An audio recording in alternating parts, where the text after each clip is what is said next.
باقي ذكر ياك ذكر في المسجد. مقام الصلاة.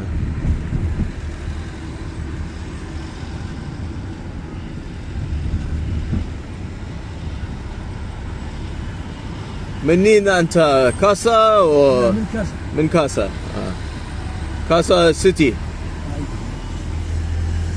ماشي برشيد. لا كاسا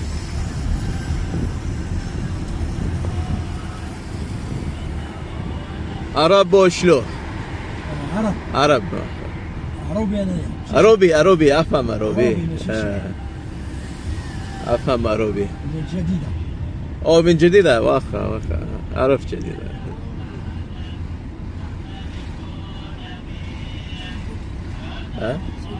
Yeah, this is a historic masjid.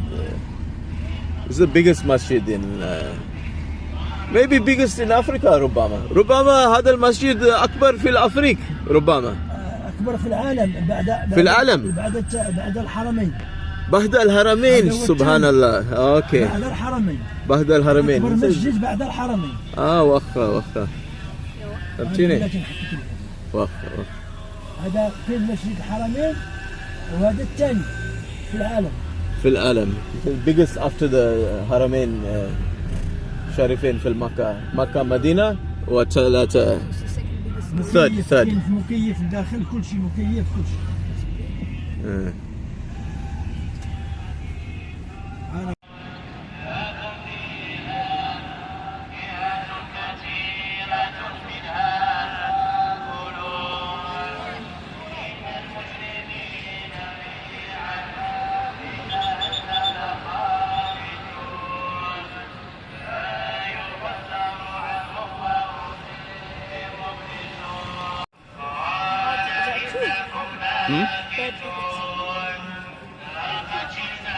We'll check on Google.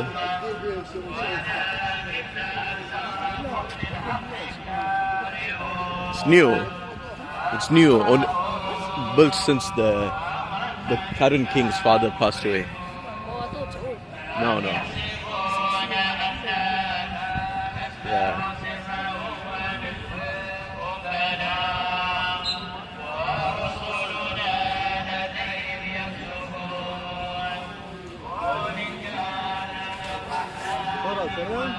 شكرا بارك الله فيك.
I forgot about this, about coming here.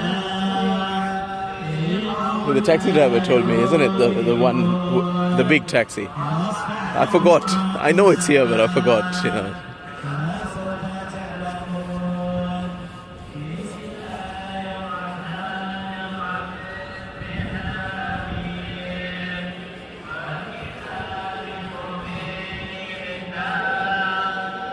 Steps, huh?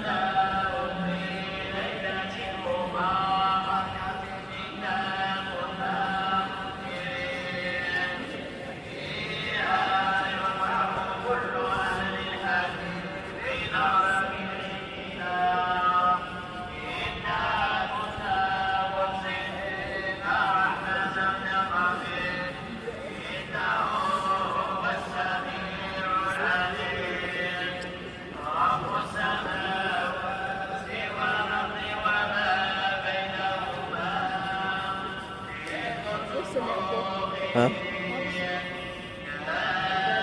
Maybe. Have to.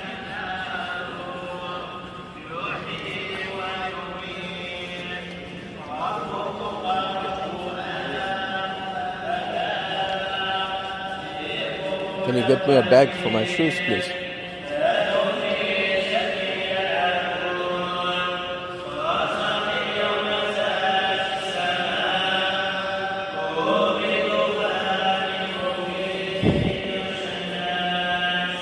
You put for me when you finish yours, just so I can.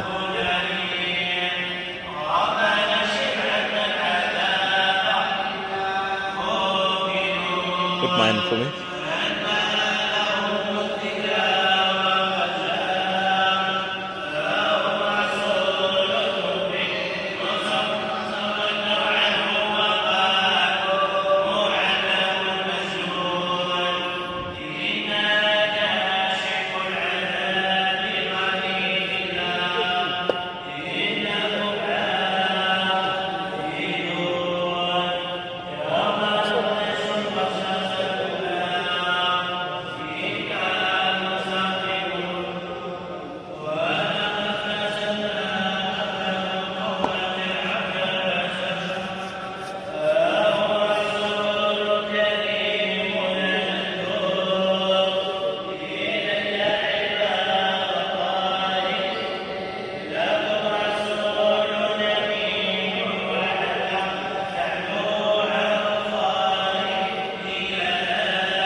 Go to the front.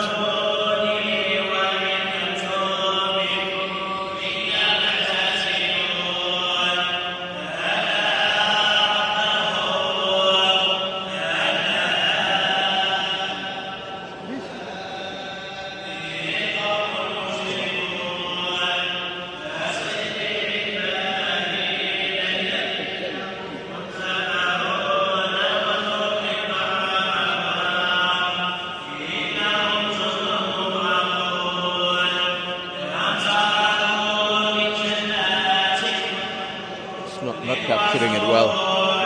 It's not capturing the colors well. You see?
أمورنا وأمور المسلمين أجمعين آمين والحمد لله رب العالمين. اللهم صل على سيدنا محمد عبدك ورسولك النبي الأمي وعلى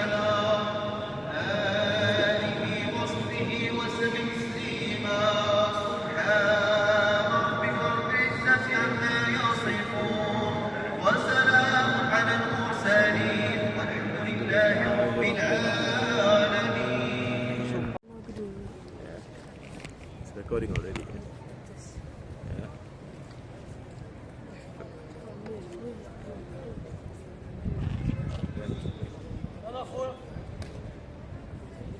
Oh, yeah. See, you have to leave the area as well. Sin. Yeah, it's the police saying it. You didn't believe me.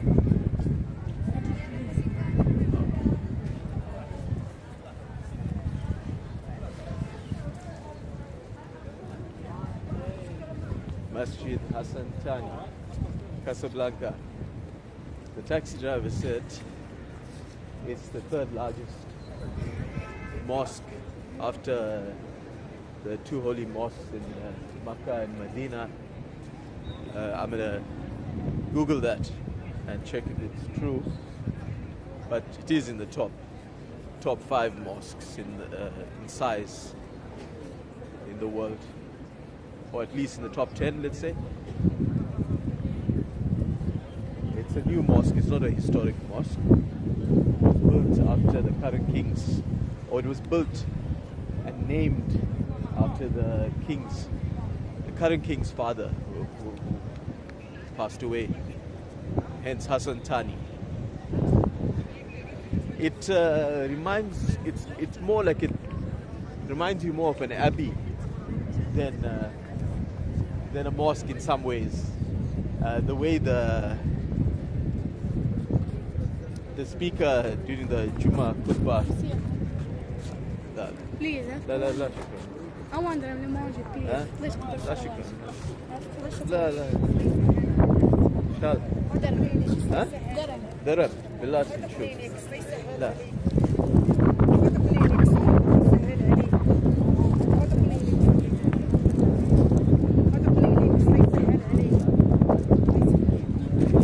أرى 3.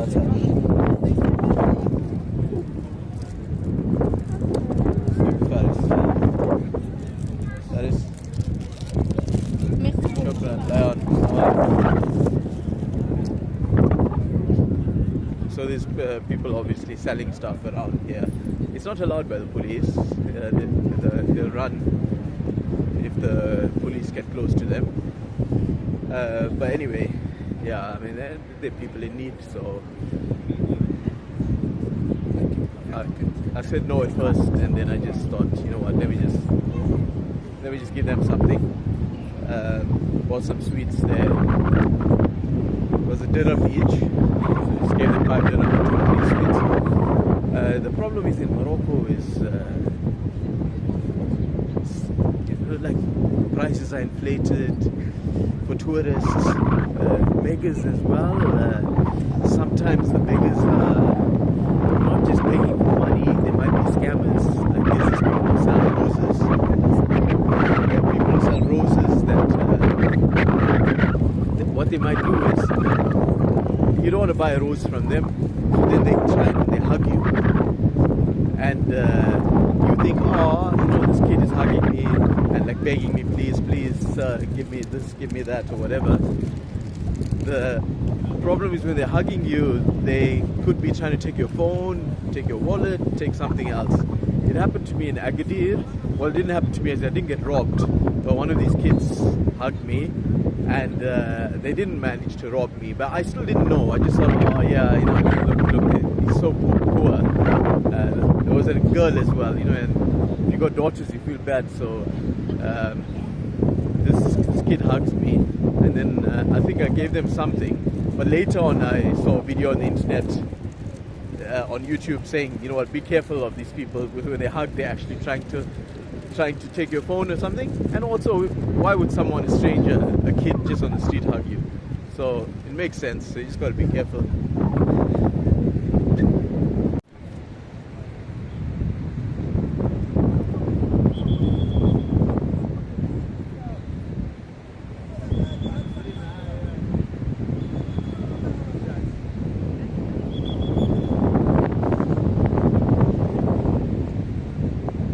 that's the police telling people to leave. In Morocco, after the Jummah Salah, you're not given a lot of time to pray extra if you want to, like in other countries.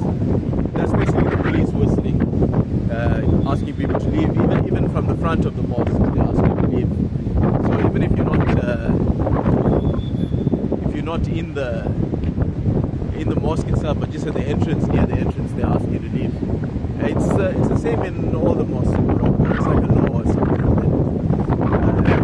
You can't stay in the mosque between prayers. The mosque gets closed. The mosque is only open for salah.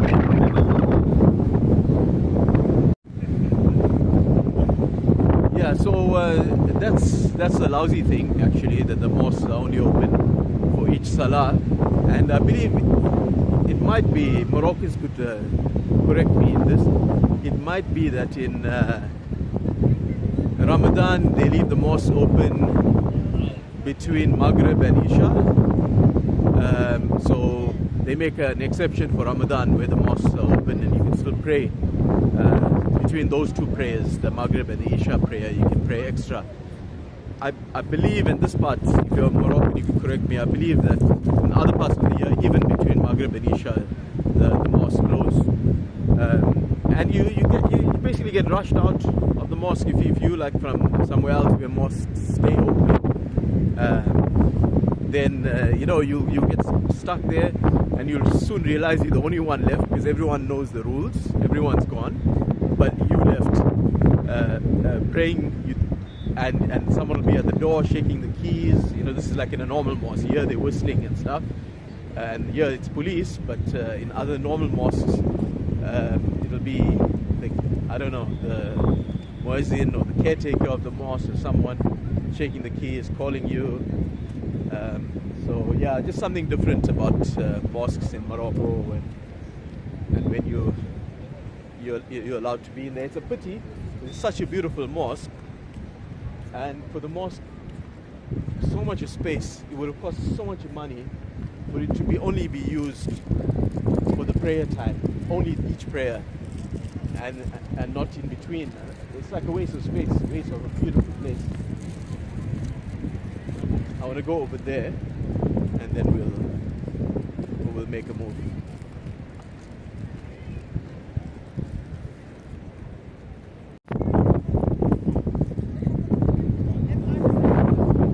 Tourist groups going to look at the mosque. I believe that, I know that as a general rule, tourists who are not Muslim are not allowed to go inside the mosque. They can look at it from the entrance. That's a general rule. I'm not sure if there's an exception for this mosque. If you're a tourist or a Muslim, whether you're allowed to visit, go inside this mosque or not. Now, it might sound like, that's not fair.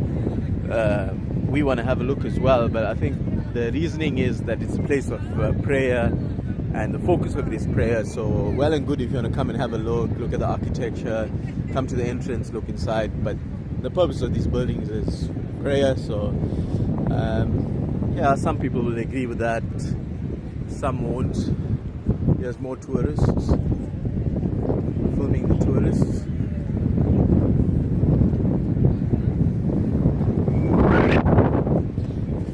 So let's see, I'm just interested to see whether they allow the tourist groups into the mosque, or if it's just going to be at the entrance. So this is a big tourist attraction, so I'm just wondering whether they make an exception here.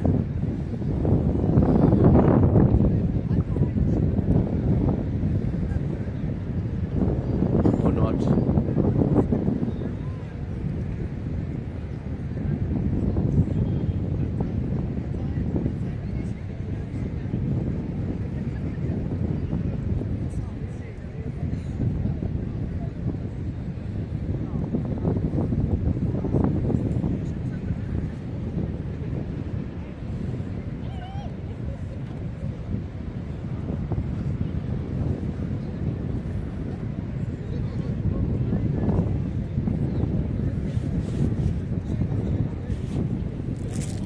Yeah, sure.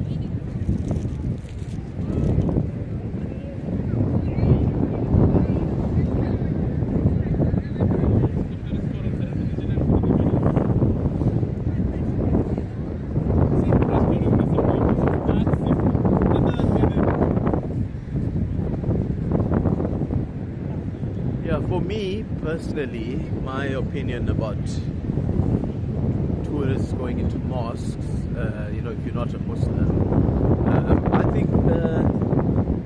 think it's a good thing. I think they should be allowed.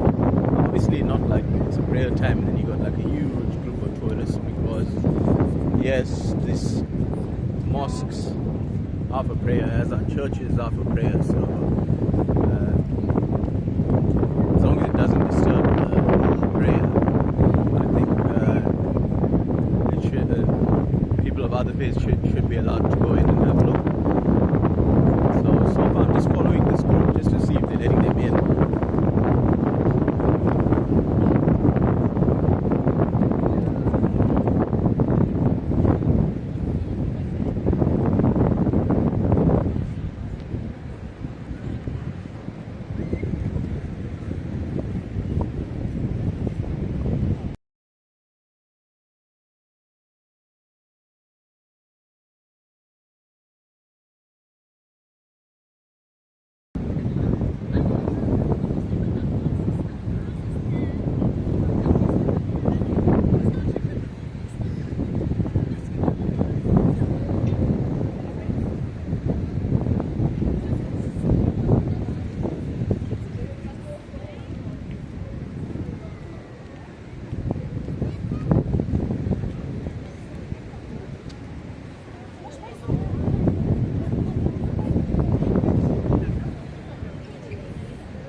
I'm still not sure, to be honest. There's a whole lot of people bunched up at the entrance, so I'm not sure if they're letting them in small numbers, or whether they just have a turn to go close to the entrance and look from the entrance. No idea. Okay, so I'll Google that. So I'm not gonna waste time here anymore. Son's getting impatient. Wants to go to the swimming pool. Doesn't realize that we travel a lot, but we travel normally because we love travel, not because we only vlogging, but we do a few more trips because we vlog as well. So it needs to be patient, but okay, that's enough. I'll head off to get back to the hotel so we can have a swim. Balance, keep him happy, get my dose of seeing new things, and also being able to bring this sort of footage to people who want to have an idea about it, who want to visit here, visit different places, or if you're not going to visit, but just educational, just to see places that maybe you'll never visit even. So the mosque was really full. This is the Friday prayer, Jummah prayer, congregational prayer. That's the main prayer. Friday is like for non-Muslims, I would say, just to explain, Friday is like the Sunday for Christians, or Sabbath, Saturday for Jews. Friday is the Muslim sort of holy day, auspicious day. Main prayer, it's compulsory for men at least to pray in the mosque on this Friday prayer, this noon prayer. Women come as well. Mosques are separated, there's men's section, women's section. So women they have a choice, free choice. Pray in the mosque or pray at home, as you like. So see, so people think like You know, there's stereotypes that Islam is unfair towards men. I mean, unfair towards women, that is. You know, women are oppressed. There's stereotypes. But actually, look at that. I mean, men, we got no choice. We have to pray in the mosque. Most prayer, in fact, you know, we have to pray. But this one is like absolutely compulsory on the Friday. But women, you got a choice. Pray in the house, pray at home. So there, if anything, if you want to talk about oppression, isn't that oppressive towards men then? Because men, imagine if you're not near a mosque, you got to make your way to the mosque. And women, it's like, as you like. Pray at home, pray in the mosque. Your choice.